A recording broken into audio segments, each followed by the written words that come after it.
Uncle D, Aunt Alice, and Mom are going out for the weekend. Interesting. Was my nephew Sean asking me, or just informing? They called me Daniel, but my nieces and nephews shortened my name. I liked it. Alice really won't be home this weekend, so I just had to lock up at night. In the middle of the day, my phone beeped several times. Reluctantly, I checked it and found a couple of messages from Alice. She and Rod had pooled their money to buy an antique side table they hoped to resell for a good profit, but they ended up spending the money, so they would just window shop until the next night train home. Attached was a photo, a small brown table with thin, ornate legs and a couple of drawers hidden under the lid. It looked antique, and it looked damn ugly. It certainly looked out of place in the hotel room they shared, which seemed to be furnished with the standard, cheap as possible hotel furniture, worn and battered.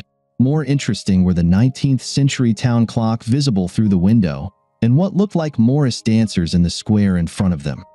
Well, at least they'll have some form of entertainment, though I doubt Morris dancing. Men dressed as peasants with bells on their legs, dancing in circles and seemingly threatening each other with sticks, can be considered entertainment. I chuckled to myself. As far as I could tell, they hadn't yet made a profit on anything they'd bought, but they truly loved antiquing, and they spent every couple of months together on weekends, buying junk and trying to resell it as treasures. I didn't mind. It gave me a carefree weekend, and they were always excited and happy about the possibility of discovering a lost Chippendale or Hepplewhite. Shaking my head at my wife's eternal optimism, but being a skeptic, I examined her antique table. I browsed the internet, found it, and discovered it was probably worth about £20. A 1970s knockoff in cheap French style. An antique store in another city was selling a similar one for $30, including delivery costs. The ladies would incur significant losses in this case. I sighed. They both loved their treasure hunts, but it seemed to cost much more than it brought in profits, and the junk they couldn't sell always decorated our home. Then I smirked. Such a mistake meant that Alice would soon try to make it up to me with a grand gesture of love, which was always welcome. She was a bit quiet and subdued for a while, but then she would try to wheedle some money out of me for their next weekend getaway. Hell, I didn't really object. She could have been out having girls' nights, which I would have objected to because that would have made her an unhappy wife. Dabbling in antiques with her sister-in-law was as safe as spending a night in a bingo hall. I didn't mind subsidizing her hobby to a certain extent, and I told her so from the start. But when they and Rod traveled hundreds of miles to tiny villages to see if they had decent shops, I ended up with a huge gas bill. When I complained, they decided it would be cheaper to rent a room in one of the hotels in the area and use it as a base. One night turned into 2 every 3 months, and they were as happy as hens with a brood of chicks. Alan, my brother, was a bit of a grump and moaned for a while, but Rod somehow managed to convince him, so he smiled and stopped grumbling about the need to share expenses. Of course, I couldn't figure out how she made him so accommodating. This adventure would cost them both £40 out of their weekend budget, spent on the dubious pleasure of window shopping and dancing with Morris dancers. I shook my head and chuckled again. Eventually, I grabbed my coat off the rack and went for a walk. The day was cold and brisk, and it was a good thing I took my coat. When I returned home, I carelessly threw it on the rack. As always, it fell to the floor. This always annoyed me because the hooks were too short, and the coat always fell to the floor unless hung very carefully. I remembered seeing something very similar in my previous searches and wondered how much Alice could get for the coat rack if I insisted on getting rid of it. Perhaps she could make a profit, which would be nice. Oddly, when I approached the computer and began browsing other antique photographs, I couldn't recall any details of the coat rack. I returned, stared at it for some time, then went back to my desk to try again. Nothing. I photographed the coat rack on my phone, deciding to place it next to my monitor as a reference. But as soon as I looked at the photo, it suddenly became clear in my memory. Returning to the computer, I browsed through images of coat racks. Pages flashed as I clicked the mouse. There were 3 photographs from 3 different stores, so the chances that it was a rare antique were so slim, and Eagle's droppings would be sky high. Damn. One of the stores on the image search page advertising a coat rack was the same one that sold Alice's table. I shook my head. Every minute a sucker is born, and this store clearly knew about it. In the product list, I saw a photograph of a mug they had bought last weekend. A huge mug with an image of a royal wedding on it. There was the mug, and there was the name of the store selling it. 3 items, bought by enterprising entrepreneurs, were available in the same store, Taylor's Antiques in Harlington. Once is interesting, twice a coincidence, thrice warrants investigation. If the women visited different areas every weekend in search of rare and unique items, the chances of buying 3 items also available in one store were pretty slim. And if their purchases were available everywhere, they must have realized they couldn't profit. I went around the house searching for other items my wife hadn't yet passed on to some other youngster. Within a few minutes, I had photographed a jewelry box that played a melody while a ballerina spun every time the lid was lifted, a brass snuff box with a decent etching on the lid, and a presumed Victorian dressmaker's mannequin that now adorned our spare room. The jewelry box turned out to be so common that I could have bought 3 within a 5-kilometer radius of our home, while the other 2 were not as widespread. However, all 3 were listed on a website, Taylor's Antiques. This was very strange because the store was located in Harlington in Bedfordshire, and the hotel the women had booked was just outside Ashford in Kent, where there were plenty of antique shops. It wasn't that far from each other, about 100 miles or so, but all of Greater London was in between. Something was clearly suspicious. The next stop was the search engine. Harlington was by no means large, not much more than a hamlet with grandiose dreams of becoming a village. The photos from this page depicted a dreary little cluster of houses, pubs, and shops, though the clock tower on the tiny village hall was unique. There were enough details in the photos to identify the tower as the same one from the photo that Alice and Rod had sent me. So what the devil were they doing there? There was something about the village's name, something nagging that my memory recognized but refused to detail. After trying various things to jog my slow brain, I finally checked the telephone prefix online and found hundreds of names listed in that area. Sighing, I began to click through. Suddenly, one name popped up. Talbot, S. Mr. 1472, Sandon Road, Harlington, 809 to 476. Talbot, Chris Talbot, him or his brother Callum. The Talbot twins, more famously known as the Tospit twins when we were still in school, were potential bullies. They were low-level scoundrels from the lower class who mocked their own lives, even challenged my brother and me, trying to take our girlfriends in our penultimate year at school. They were 2 years older than Alan and 3 years older than me, but a year behind me in school, having spent a couple of years in a correctional facility. Alan and I didn't back down, and the confrontation took place behind the bike sheds. As always happened when a school fight occurred secretly, the area was overly excited with spectators.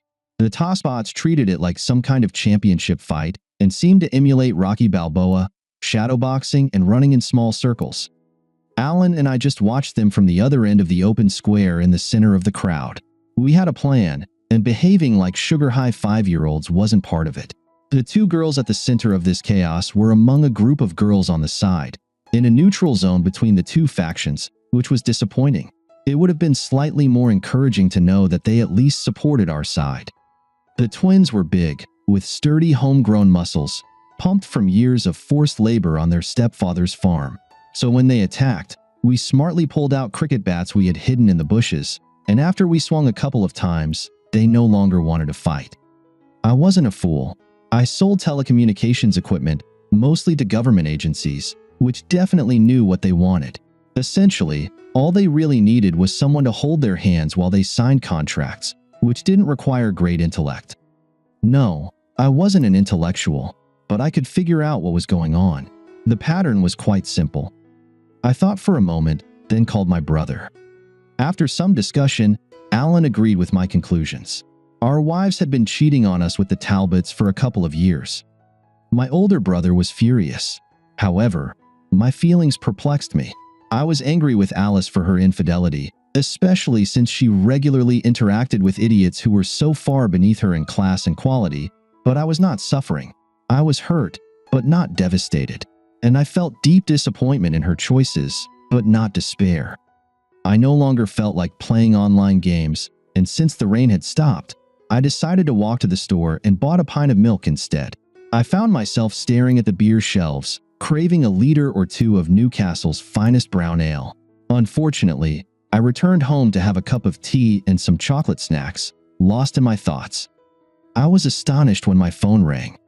Yes, hello? Daniel? Alice's voice. Is that you? Yes. What do you want, Alice? Your brother just came over. I was surprised. He had acted much sooner than I had expected. What did he say? He didn't say a word. He just stood there. His face was so red I thought he was having a heart attack. Then he hit Rhoda so hard that she fell and dragged her out of the room. Should I call the police? Are you sure you want to shed light on everything? I think it will expose your little secret, won't it? Or did you really think Alan's actions came out of nowhere, that he just woke up and decided to take his dissatisfaction with life out on Rhoda? This time, the pause was even longer. What do you mean? She finally asked. Alice, this is beneath you. You should have realized the moment Alan showed up at the hotel miles from where you were supposed to be that we knew all about your disgusting little sex weekends. A faint sob sounded, and I could vividly picture her sitting on the bed in a robe. Her face was pink, her eyes red from tears. However, I felt little sympathy. Hell, for all I knew, she could be dressed in a sheer satin nightgown, comfortably reclining with a glass of champagne and a broad smile. I'm sorry. I sighed heavily. Yes, we all are sorry. And what good are your apologies to us? So what do we do now? She asked quietly after a long silence. We do nothing. I'll probably find myself another place to live unless you want to move and live with venereally diseased brothers and sisters. God, no, she declared decisively. Seems like you're clearly not thrilled about them. So, was it just for sex? Did I no longer float your boat? Got tired of Mr. Vanilla? Well, yes and no. What? Does that even make sense? I love you, and I enjoy making love to you, but they are the complete opposite of you in every way, and that made it thrilling. Ugh, I said, despite appreciating her honesty, but I hadn't considered that she had slept with both of them. That had never crossed my mind. Both of them? Really? God, I'm even more disappointed in you. How could I not see in you this need to indulge your basest desires? What's next?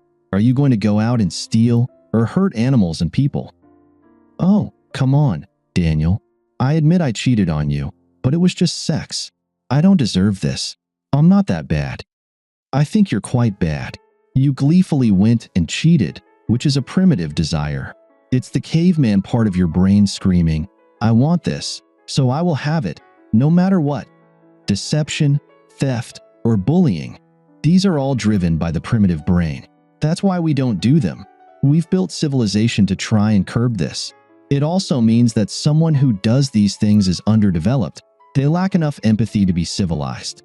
Because the commonality in all these actions is that when you allow yourself to do them, someone always suffers. The cost to the person doing it is often negligible because someone else always pays the price, experiencing the pain. And by your actions, you've shown who you are and what you represent. I am deeply disappointed in myself for not realizing this. Oh, come on. That's just ridiculous. I admitted I cheated on you, but I wasn't trying to kill you, or steal from you, or anything else. No, you just did what would hurt me the most. Worse, you intentionally planned it, executed it, and even made me pay for it. All the while knowing it would cause me significant pain. I'm sorry, but I still see no difference.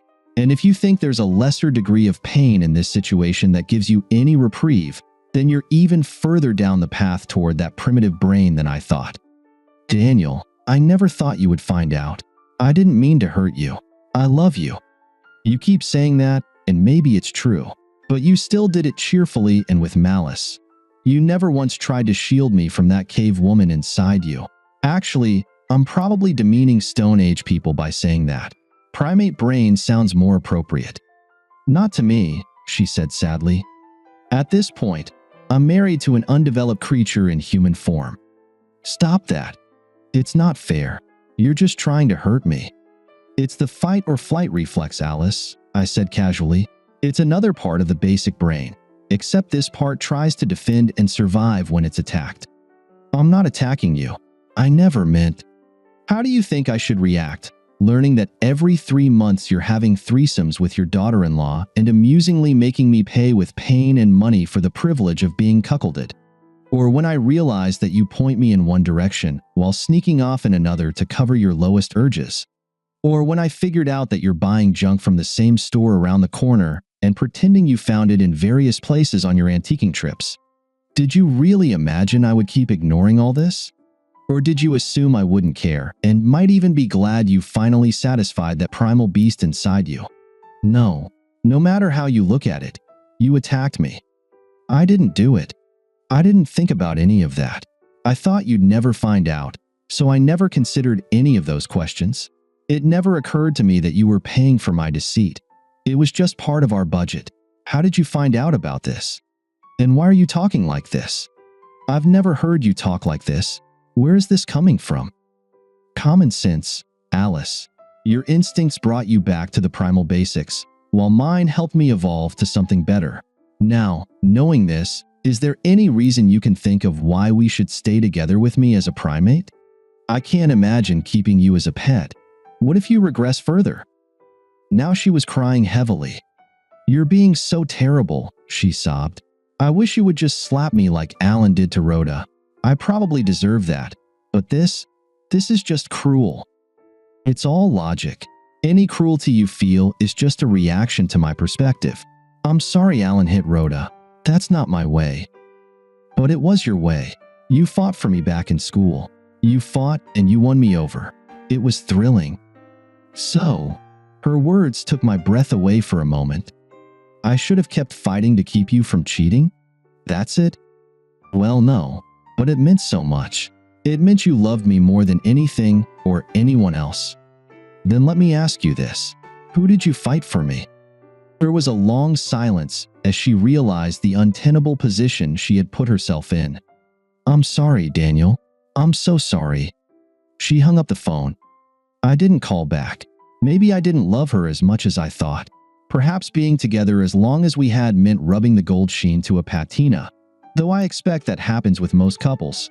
Either way, she was no longer special to me, just ordinary. Just a woman you would walk past on the street without giving a second glance or a moment's thought. So, in the end, despite Alice's screams and teeth grinding, and, admittedly, a few of my own fears and thoughts of forgiveness, we headed to divorce court. I thought about getting back at those fools, but then I realized it was impossible. They had been farming all their lives, so physically they were probably stronger now than in their teenage years, and I no longer had a cricket bat.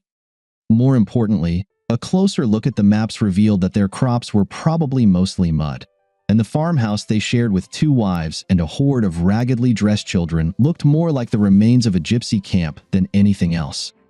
I couldn't do anything to make their lives worse. I suppose the quarterly visits from my wife and daughter-in-law to their village were probably the highlights of their miserable lives. Christmas, Easter, Guy Fawkes Night, and New Year's all rolled into 2 nights. Perhaps that's why the Morris dancers showed up for the celebration. Alice and I amicably agreed on the division of property for the divorce, although I absolutely insisted that she keep all the junk she had brought home from their antiques and continue to rent the house. I moved out and found my own place. Alan and Rhoda had a tough few years, but eventually they settled down after my brother first initiated, and then regretted his own 4-month affair, which somewhat leveled the playing field between them. I lost a few friends in the months before and after the divorce, but not for the reason I thought. It had nothing to do with my broken marriage. I don't care about your divorce, explained my friend when I asked him about it. She cheated on you, and you divorced. It's not the first time this has happened in our circle, and I've learned not to take sides. No, the problem is that you've become a bit of a jerk, a pretentious and arrogant jerk. Every time we get together, I feel like you're looking down on all of us, even though you try to hide it. We went to school together and both got the same education. So what's with the condescending attitude and talking down to us like you know something we don't? Homeschooling was the only answer I could give at the time, but reflecting on what he said made me realize he was right. There was nothing wrong with him as a friend, but I treated him and the other people we hung out with as less intelligent and almost uneducated. I really had become a complete and utter jerk. And yet, I couldn't revert to being the person I was before all this mess started. A blissfully ignorant cuckold who just easily skimmed through life, barely making a ripple. I couldn't do that for them, and I didn't try to do it for myself. I refused to be that person anymore. I left my old life behind. After several months of wandering around Britain, I moved on, eventually traveling the world and making a living in various countries as an English, history, or geography teacher. I spent many hours on my laptop when I arrived, learning the local languages. In Taiwan, I met and fell in love with a petite university professor. She was a local, and her real name was Mei Lin, meaning beautiful and delicate, which was quite fitting. However, like many Taiwanese, she also had an English name, and Kitty was the name she usually responded to, perfectly matching her personality. She was beautiful to look at, but initially, she was prickly and distant. However, once we got to know each other better, she became playful and always affectionate. She enjoyed being petted and caressed like a delicate kitten when sitting on my lap or lying on me, small enough for us both to be perfectly comfortable. All her other preferences were quite human, and I treated her accordingly, so we were a perfect match for each other.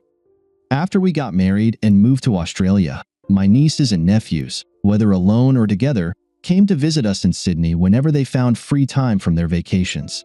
Sean was pleased that I could discuss his astrophysical research and rocket technology developments with him. As for Alice, it would be nice to imagine that she withered and unhappily died without me. No, she eventually met and married a farmer who was not a Talbot, raised a foster family, and is quite content with a normal life. In the end, I apologized to her for calling her names during that phone call. I assured her that she was not genetically backward or a mean criminal, just a greedy, spiteful, and selfish individual. For some reason, she didn't take it as an apology, but I felt no need to continue. I heard that she no longer deals in antiques, and all the furniture in her house is as new as they can afford. Memories are not always pleasant.